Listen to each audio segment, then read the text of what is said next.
Hi everybody, my name is Daniel and I was a teacher in the UK and internationally for 9 years. And I'm Wes. I was a teacher in Dallas and DC for 5 years and administrator for 2. And this video is all about classroom management and managing disruption. Stay tuned to the end because we have some great tips for you.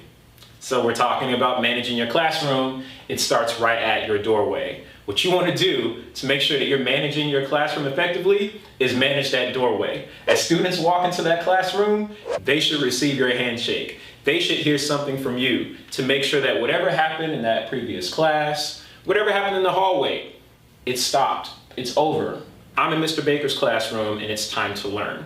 And even with that, when they walk into your room, there should be something on their desk to get them started, whether it's a warm-up, a vocabulary list, something that says, all right, turn it on, turn the switch, it's time to learn. Absolutely, and those tips are all about creating the right environment, setting the right tone for your classroom. If you're sitting on the other side of the room when the students enter, it sends a message that really they can enter however they want. If you're standing at the doorway, you can help to direct the behaviour, ensure students come in quietly, take their coats off quickly if they have them, sit down and make a start on the task that you have ready for them. And that just creates the tone, or creates the environment that this classroom is going to be a learning environment and a place that students are going to come to learn. Now let's talk about directing that behavior, as Daniel just said.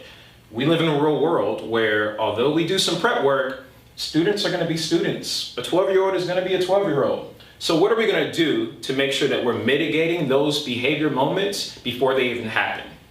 I'm going to set expectations with my students.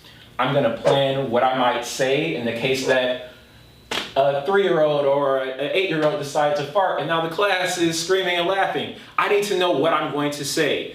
Do that prep work to make sure that when it happens, you are prepared. But let's talk about it actually happening. Daniel, take us through Never Never Land into the past. Talk about some behavioral issues that happened with you and how you managed them. So something that's happened to me a lot, and I'm sure something that happens to every teacher, is dealing with that minor disruption, that low-level disruption in the classroom.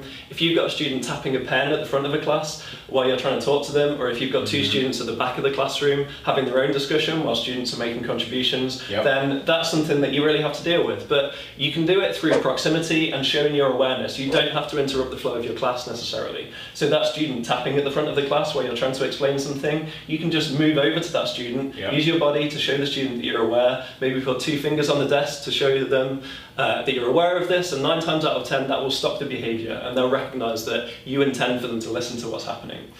If you've got those students at the back of the class having their own discussion, then what you can do is you can just show the students that you're aware that they're having that discussion and you can continue the class discussion at the same time. It doesn't have to be that you stop everything. If you have to stop everything, then do so, but you don't have to do that necessarily. And it's great. So you can show proximity. You can do nonverbal reminders or redirections to students in case you don't want to disrupt your lesson in the flow. But sometimes you will have to say something. Let's talk about that for a second. Teachers always ask, what do I say? What do I do? If a student does something wrong and you need to say something, the key is speak with conviction, but not with contention. What that looks like is, hey, Mr. Johnson, take a seat. Thank you. It doesn't look like, hey, Mr. Johnson, would you mind do you want to take a seat? No. It's not enough conviction. But we don't want to be contentious, like, hey, Mr. Johnson, I said sit down. No, we're not doing that either. Speak with conviction, but not with contention. That's just one of the rules of thumb in making sure that a student knows that you're here to manage behavior and expectations will be met.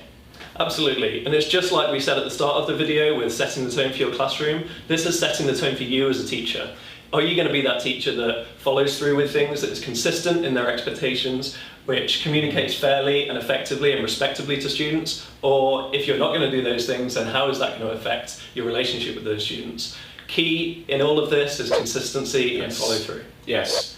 If I tell Mr. Johnson to face forward, 2 minutes later, if Sarah is turned around, Sarah needs to hear, hey, Sarah, face forward as well. You must be consistent. And since we're talking about consistency, after that touchy moment has happened, make sure that you followed up with the student. This is a key part of classroom management. You don't want a kid to have a vendetta or feel bad about themselves because they got in trouble. What this looks like is the student received the consequence, redirection, detention, whatever it might be. but they also need to receive a conversation between you, them, and maybe some other stakeholders. That's mom, that's coach, that's principal. Make sure that you're having a conversation with your students. That's a key part of classroom management to make sure it doesn't happen over and over again. So some key tips that you might want to remember as you're dealing with disruption in your classrooms is setting the right tone in the environment for the classroom, setting the right tone for yourself as a teacher, thinking about how you're going to deal with situations before, during and after, and consistency and follow through in all the actions that you take. Yep. Do these things and I promise you, your year will be much better off.